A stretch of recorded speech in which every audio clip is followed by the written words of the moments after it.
Over 100 years ago, there was a movement in many countries around the world, and most famously in the United States, of the prohibition of the sale of alcohol, which, to celebrate the ending of prohibition of alcohol in 1933, two sons, August Jr. and Adolphus, decided to surprise their father, August Sr., with a gift of 6 draft horses hitched to a beer wagon to commemorate the repeal of prohibition of beer. They paraded down the streets of St. Louis, Missouri in the United States to probably a crowd of hundreds, cheering them on as these 6 large, gorgeous draft horses pulled this beer cart down the street. Realizing the potential of this beer cart and these horses, they went on a tour of the eastern United States. When they entered New York City, they had a crowd of thousands cheering them on as they went to drop off a crate of beer to the governor of New York at the Empire State Building.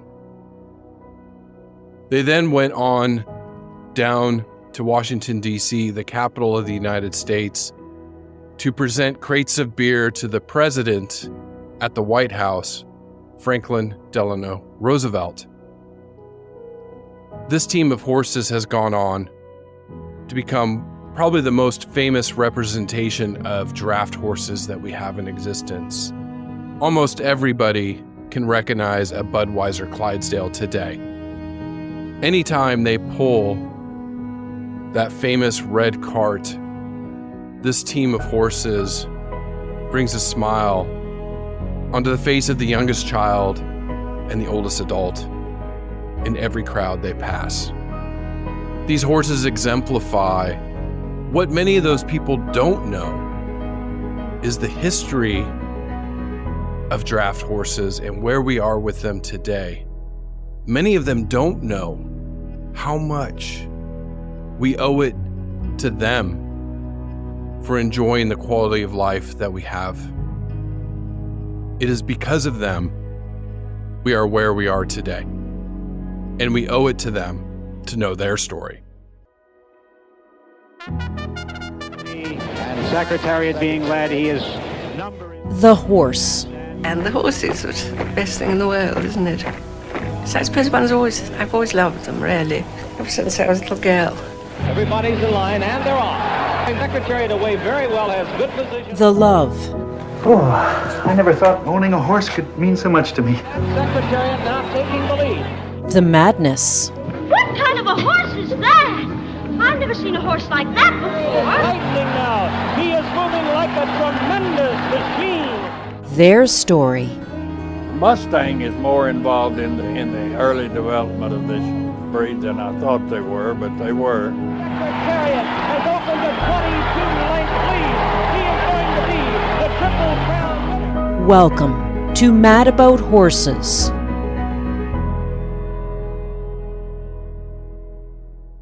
Hello, I'm Dr. Chris Mortensen. I've been an equine educator and scientist for over 20 years. And in today's episode, we're going to really focus on the gentle giants and tell their story and why. Why care about them? Because you really, once you understand the sweat, the grit, the trillions of pounds that they have pulled in our history in just the last 300 years, has impacted us in so many ways that we don't even know. And so today we're going to celebrate them and we're going to talk about them. How strong are they? Where did the term horsepower even come from? Who is the biggest horse to ever live? And why are they as big as they are? If you can imagine, the earliest horses that were domesticated stood 13, 14 hands.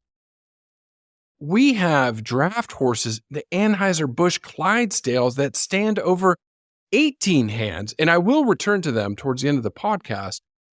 what makes a Budweiser Clydesdale a Budweiser Clydesdale? We will talk about that.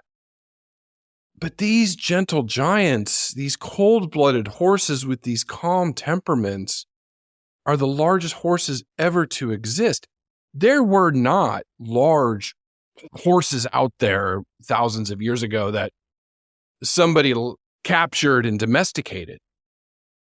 If you go back 4,000 years ago, pulling early carts, pulling chariots, there were horses in draft work, but not these massive beasts that we've seen in the last 200-300 years.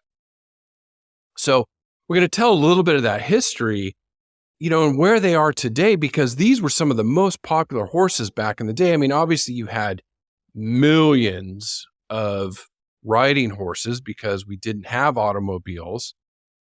And then out of the 60 million today, you're talking tens of thousands, not a million. Of the hundreds of breeds we have today, there's only about 30-ish draft breeds. So what happened? Where'd they all go? But to get there, we really need to kind of talk about the origins leading up to why we saw so many draft horses and then why they've regressed. And like I said, if you go back and look at using animals for draft work, the only comparable species we have is oxen, cattle. They are still used today throughout the world to do draft work. And that begs the question, why do we even need a draft horse if we have oxen pulling plows, oxen pulling carts? What's the need? Well, oxen were preferred draft animals on many farms in, say, the early colonial times in Canada, the United States, Mexico, parts of South America, and even Europe. They ate half as much as a draft horse, but they couldn't work as hard as a draft horse. And also, oxen are basically useless when fields were frozen, or think of those old dirt roads, frozen. Even those cloven hooves had trouble grasping the ground compared to a massive draft horse with their large single hoof. So horses had many more advantages to oxen, and they actually helped revolutionize leading up into modern agriculture, where today we have tractors. But back then, oxen couldn't only work as half as hard as a draft horse. So there was this need, as peoples migrated to cities and towns and villages, they gave up a farming lifestyle. They went to go work in a textile mill, say in Manchester in the United Kingdom. Or they wanted to go work at the docks in Charleston, South Carolina, or in New York or Boston Harbor. They left their oxen behind, got on their riding horses, and migrated into the towns and cities and villages. So you had this pressure, okay. Again, imagine living back then. You had a farmer who could only produce so many bushels of corn per year using his oxen, but corn prices are really high. If I just produce some more bushels, wow, I can make more money, and there's a need for it. We need to feed people, so there's incentives built in there to produce more food. But my ox can't do it, but this draft horse can. So you see this push for them, and then you make and grow all this corn. You got to get it to market before it spoils. And I can't get a slow ox to pull a cart all the way to town. But wow, this team of draft horses I have, these Belgian horses or Percheron horses, or these very popular breeds, say in the United States, will get them to market much quicker, right? Or get them to the mills, or get them to where they need to go. So this is where you see this push for these horses. A question I've always had early in my career when I started to really dedicate my life to animal science and then equine science, did draft horses originate from the knights of old? I always had this image in my head of this large knight on this large horse covered in armor with their jousting tournaments or running down the fields, with their big swords and things. And you come to find out, no, draft horses weren't anywhere near used as knights back in the fields of old.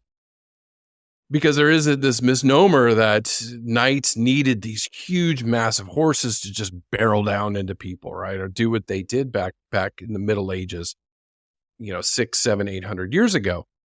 When you look into the history of it, really, knights used two types of horses. They had the destrier horse and the courser horse.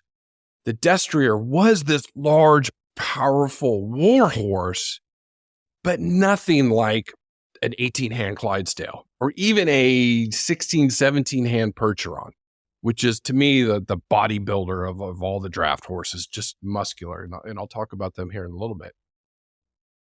So they did have these destrier-type horses. They were heavily bodied, but when you look at the data, and the Museum of London's done research on this, those horses averaged 14 to 15 hands, which is up to 60 inches or 152 centimeters at the withers. So they weren't these massive, tall, big draft horses. They were just big, beefy, strong horses. And, and then even thinking about it, looking into the average male in Europe in the Middle Ages stood only about 5'8". So you can only imagine, I stand 6'5". So you can only imagine a knight of the day putting on armor, which just carries weight, then trying to mount a horse that you've got to stay on in the middle of a battle or something like that. Like a 17, 18, 19-hand horse is not feasible. Plus, they're not as agile. They're not as fast as you're going to find out with your draft horses. So the knights of old did not ride draft horses.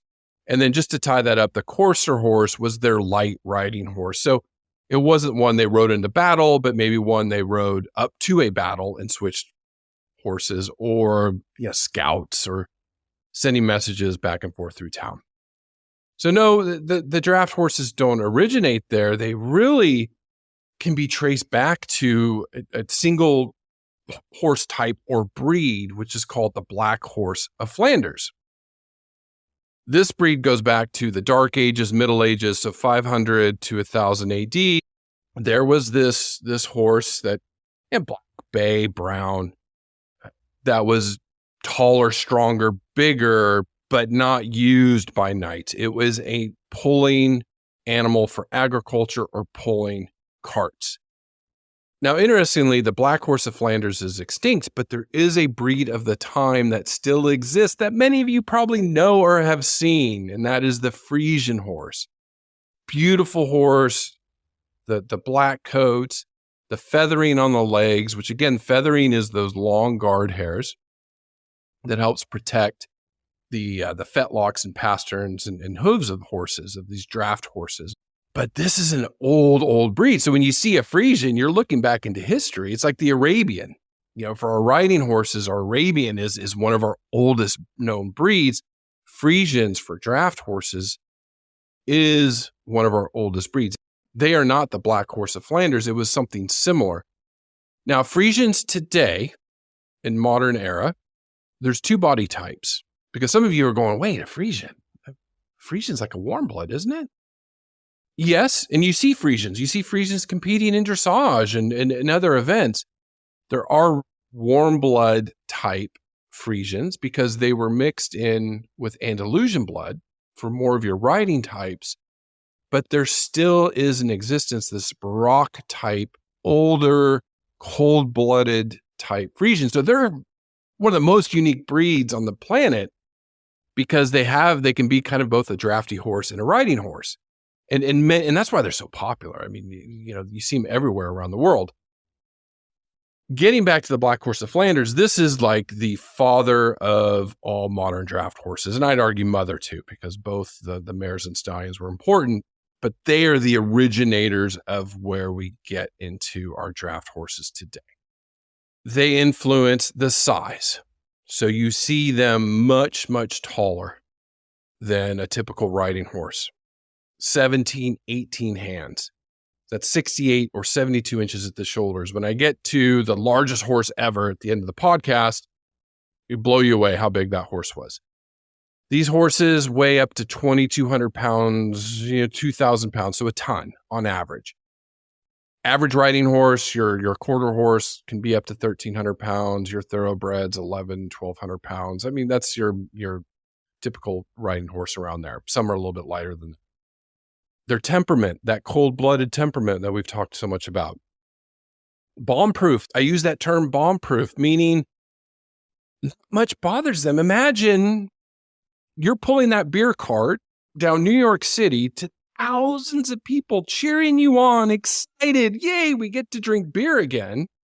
Those horses can't pull. You can't lose the team, or people are going to get hurt or killed. So you needed horses that were very calm, but also for what you needed them to do. These, again, when you think about it, they gave everything throughout history. Since we've been using them on farms, they'd go out and pull that plow day in, day out. They would pull the wagons day in, day out for some grain and hay. And then you'd hitch them up the next day, and they'd do it again and again and again. That's why I just love and respect them so much. When we talk about the Black Horse of Flanders and its influence on the modern breeds, and I remember the very first time I met a draft horse up close and personal. I was a young graduate student in California, and I'd walked into the barn after classes, and Dr. Rodick said, "Chris, go get our Percheron mare." And I was like, whoa, we have a Percheron? No way, I've never seen one. Because she was doing some crossbreeding with her Hackney stallion and with some of the local draft breeds in that part of California. And she pointed to the halter. We had our rack of normal halters, nylon halters for our brood mares. And there was this massive, I'm not kidding you, massive nylon halter for this Percheron mare. And she said, "She's super sweet. Don't worry, just go get her."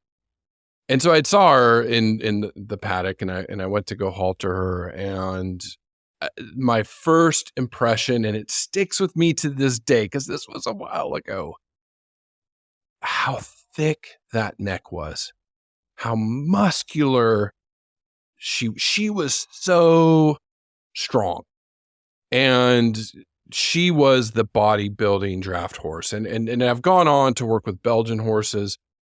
I'm going to talk about seeing the Clydesdales up close and personal, and they are just so impressive. But honest to goodness, this was a horse when I looked at it and that neck, and I pet her on the neck and then brought her into the breeding shed and how calm she was. This was a massive beast, and she was a Percheron. And what I really loved digging into the history is I didn't realize just how popular Percheron horses were in the United States back in the day.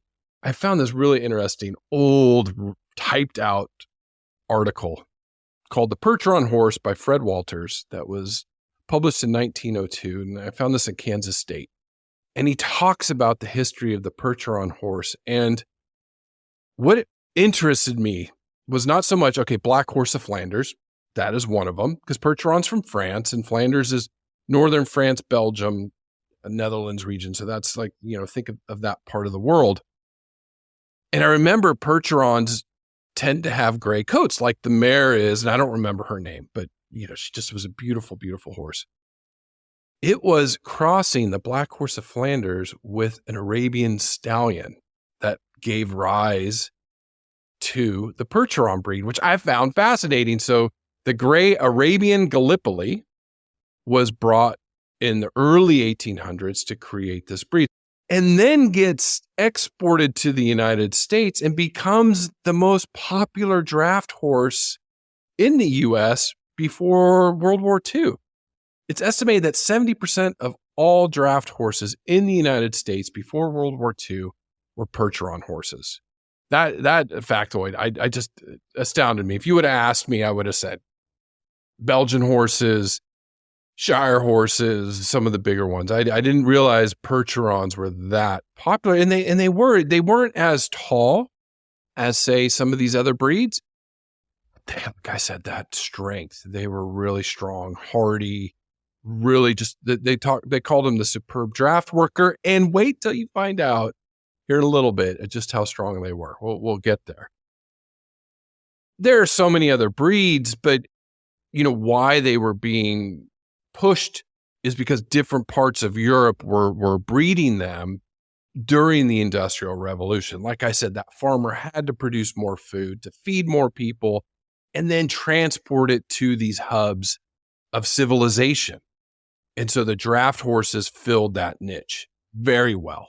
So well, in fact, that they became, like I said, some of the more popular breeds until the automobile. Right before World War II, draft horses were still working. And then as tractors came along, they were replaced. As trucks came along, they were replaced.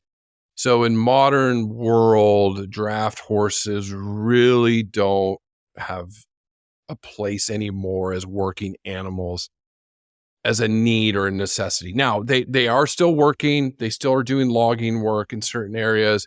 You still see them pulling carts in towns and cities around the world, carriages.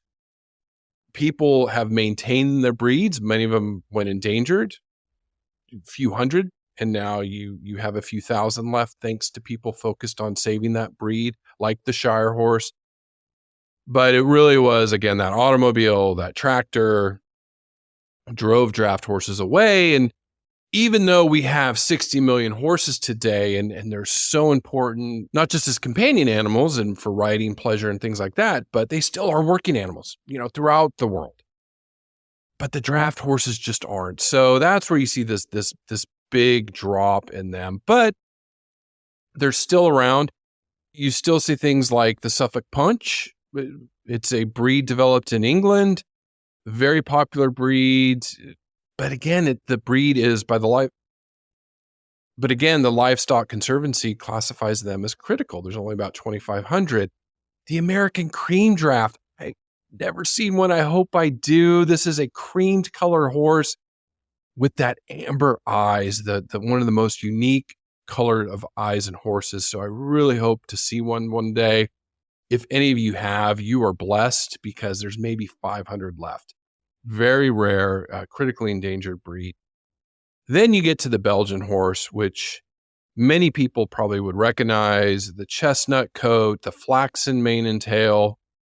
When we say flaxen, think blonde. So lighter manes and tails. I've worked with a couple pulling a feed wagon in Texas. That was part of our, to honor them once a week, we would hitch up the team and go around and feed our horses with it, just to honor the horse and back in the day, way things were done.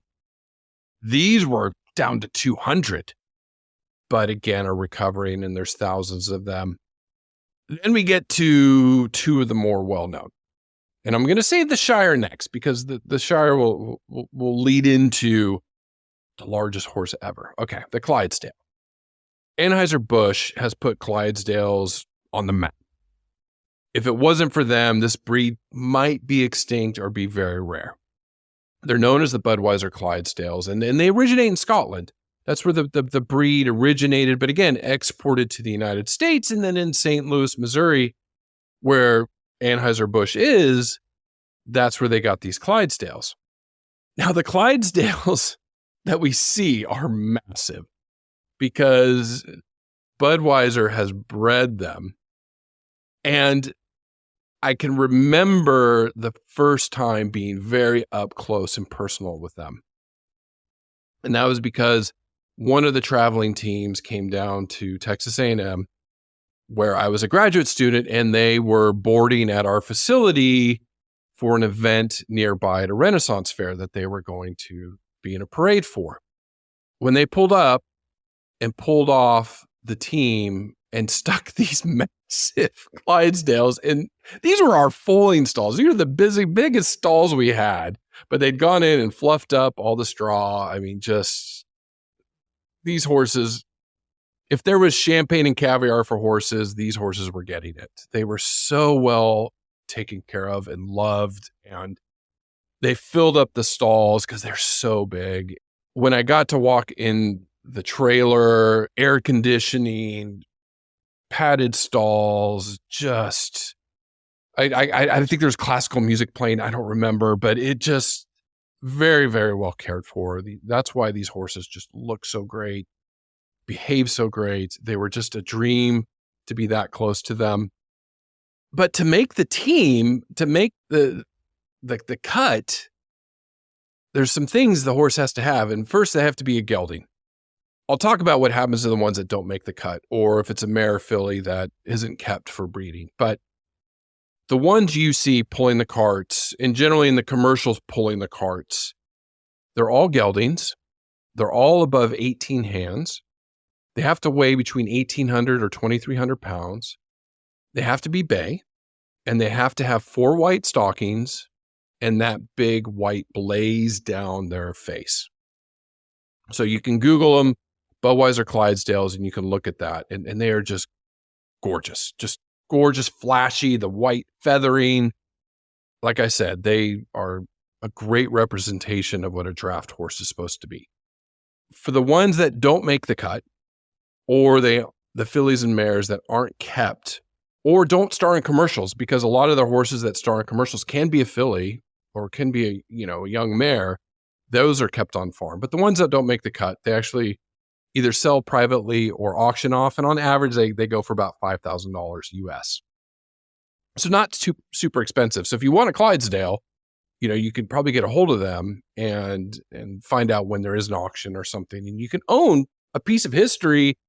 And again, not just Budweiser or Anheuser-Busch. I'm talking the history of these animals. They are just so incredible. And that leads me into what I call the champion. I have not worked with Shire horses. I really wish I could, and hopefully one day I will get to. That's because there's only about 3,000 in the world. And this is the largest horse breed in the world. So out of the 60 million plus horses that we have, only about 3,000 are the largest. And they're threatened. They were almost extinct in the 70s and 80s. They stand at least 17 hands. They weigh up almost 2,000 pounds. And they are just incredible workhorses out of England, and then they were exported around the world. So they were a popular draft horse. Again, in the United States, the Percheron was the one that ended up being the most popular by the end of the life of using draft horses on farms. Why do I talk about the Shire? Well, the world record holder for the largest horse in the world, and you have to Google a photo of this, is Samson. He was born in 1846 in the United Kingdom, Bedfordshire. When you see this image, you probably will recognize it. I've seen this as a meme. Probably thought it was fake, but it wasn't. This is a real image of Samson. This was the tallest and heaviest documented horse in history. Samson measured at the withers, at the top of his shoulder, 21.2 hands, which is 2.19 meters, or 7 feet, 2.5 inches. So I definitely cannot look over his back or withers. No mention of his head, no way.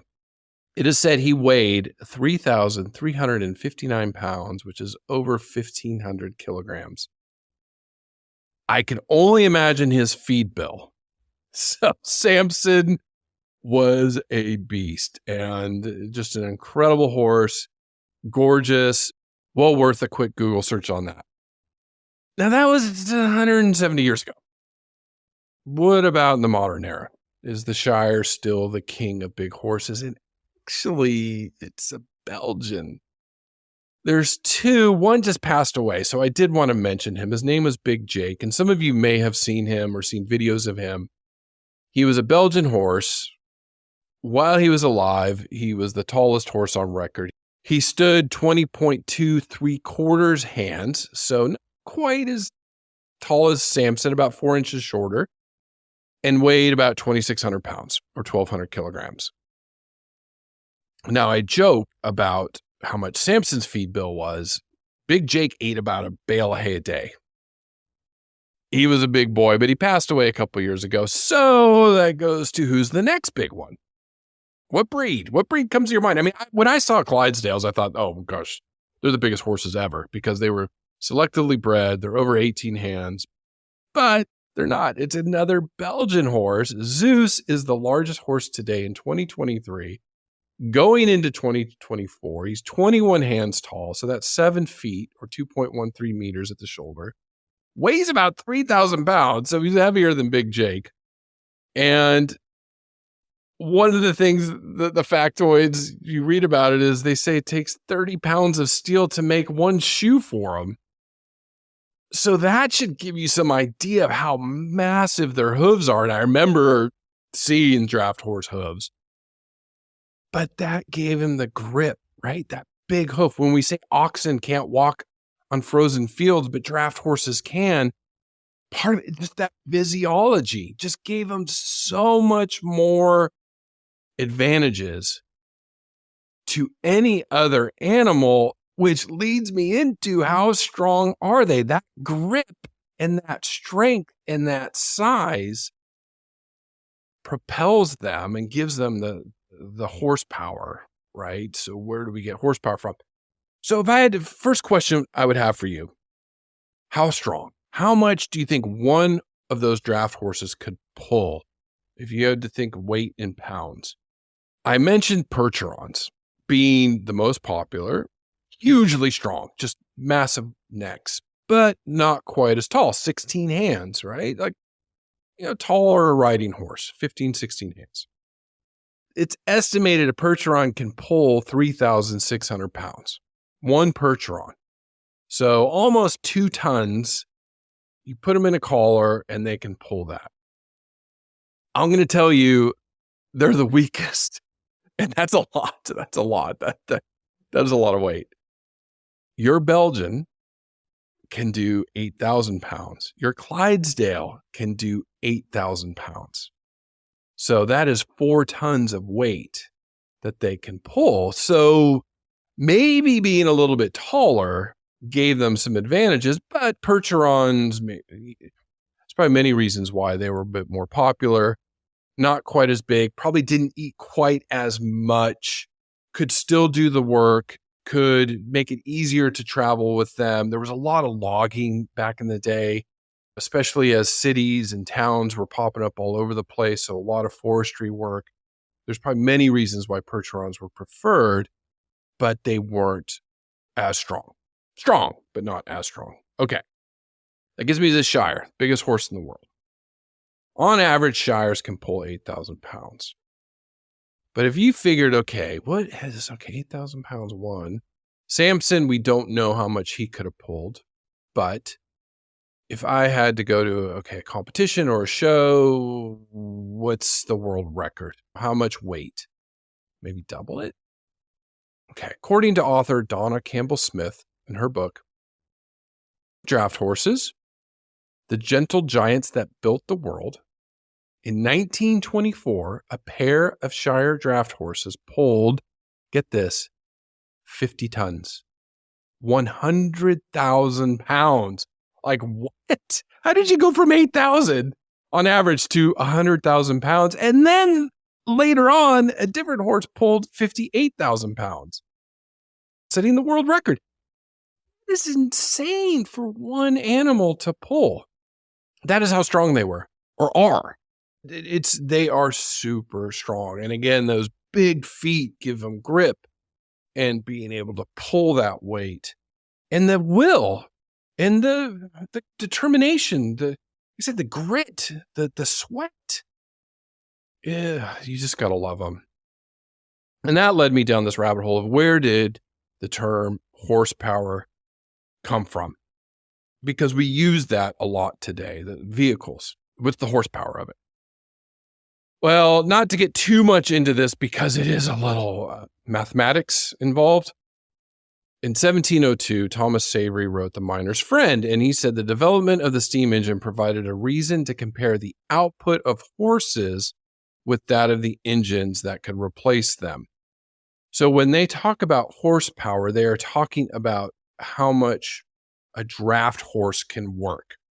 It's not a thoroughbred or an Arabian or another breed. It is the draft horses, the big boys and girls.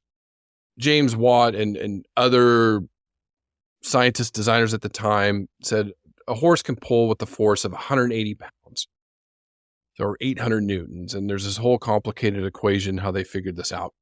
And then it's been altered through the years. But in general, what they all agreed upon was a single draft horse pulling a mill wheel, because milling grains and different things for textiles or food back in the day, they would use horses to pull the wheel, and that had some force behind it.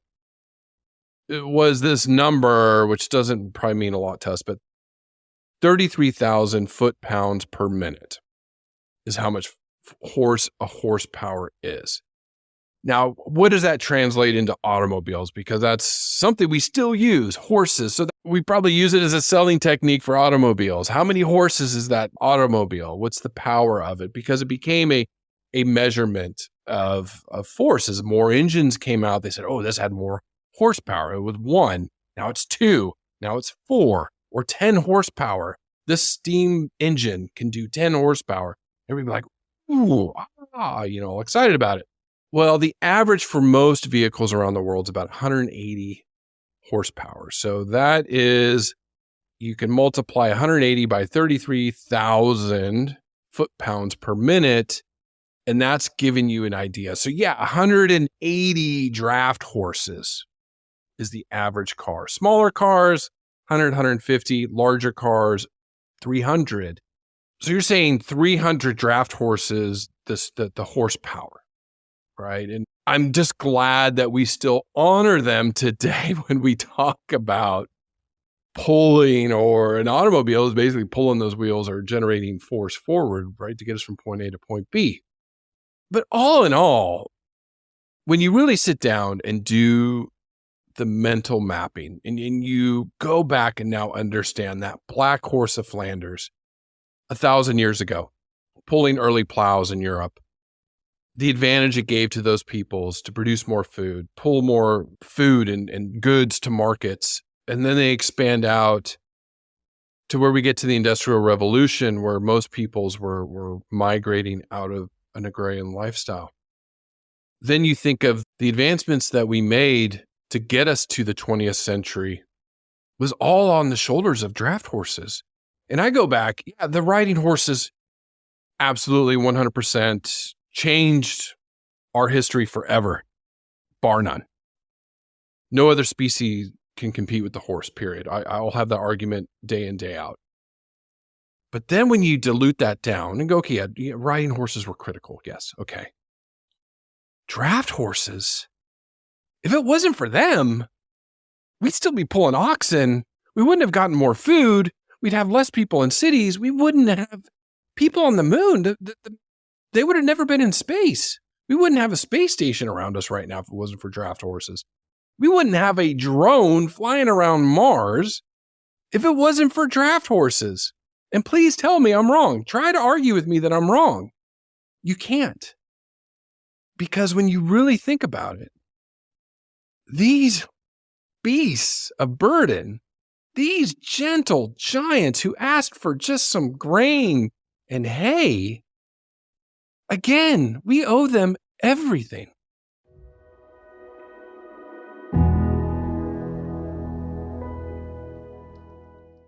I know 89% of you roughly will tune into this podcast without posting a review. And if you've enjoyed this episode or any of the other episodes, please subscribe and rate the podcast on your favorite app, iTunes, Spotify. It makes such a big difference. And then just the next step, the gold star, is sharing with your friends on social media or your pony clubs, in your barns, with your riding friends. It means the world to me. I hope the passion bleeds through.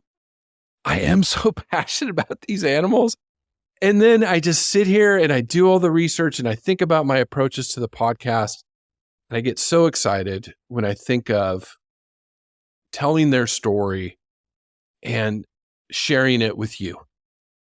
This time we spend together in an hour. I hope it inspires you. I hope it inspires you to go find a draft horse and either work with them, or if you already do, thank you. You're keeping them going, the breeds going. They are such special creatures. I mean, all horses are, but these, especially these gentle giants, I resonate with them so much. So thank you for doing that. Just a reminder, social media, TikTok, Instagram, YouTube now, Facebook, you can follow us. We're putting out these stories, doing videos, little clips. I'm out looking for horses to work with other horse owners here and sharing that.